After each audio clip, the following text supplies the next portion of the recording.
iya ka? Kasama mo na naman yung babae yun, no? Ha? Kasama mo si Celia?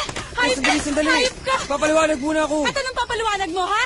Magkasama kayo! Nakita ko kayo! Oo nga, Nakita ko magkasama kayo! nga kami. Sinasabi ko na nga ba, ha? Magkasama kayo ng babaeng yun! Pero si Lando na kasama niya ngayon. At dinadamay mo pa si Lando ngayon! Sinundo ako ni Lando kanina. Birthday niya may inuman sa bahay nila.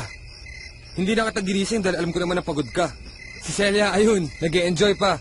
Kaya si Lando na raw ang maghahatid sa kanya pa uwi. Sinungaling!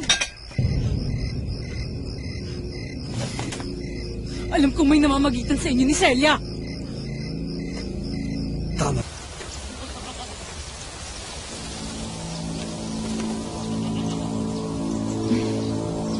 Mas maganda naman ako kaysa dito. Baka akala mo hindi ko alam. Nagbalik ka dito para agawin ang asawa ko. Nagpanggap ka para dito sa pamamahay ko at ipagpatuloy ang relasyon nyo. Hoy! Sino man ang pumilit at tumira ako dito? Di ba ikaw? Magkasabot kayo ni Rico. Pinagkaisahan niyo ako!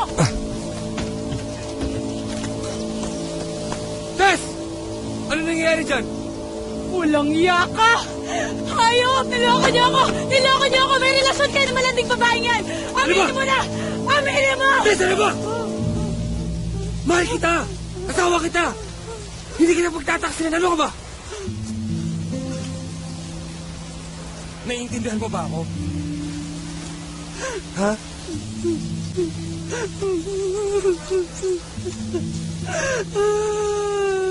Hoy, Concelia! Lumayas ka na nga.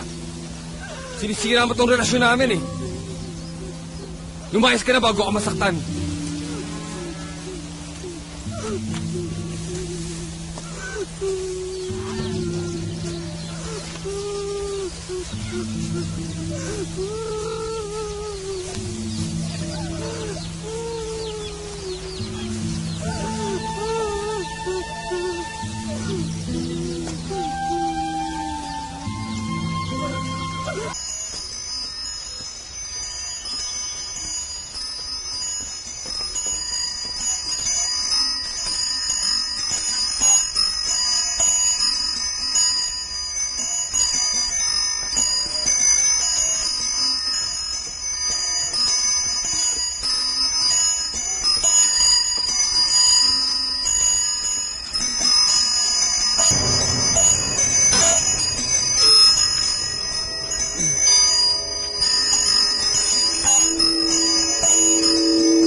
Akala mo makakatakas ka, ha?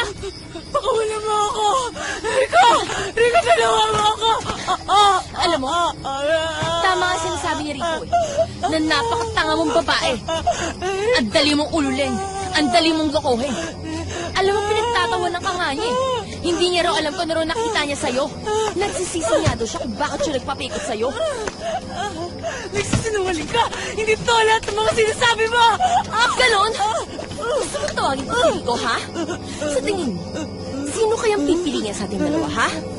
Ha? Rico! Alam mo, Tess, kahit na anong gawin mo, kahit kailan hindi ka magiging ako.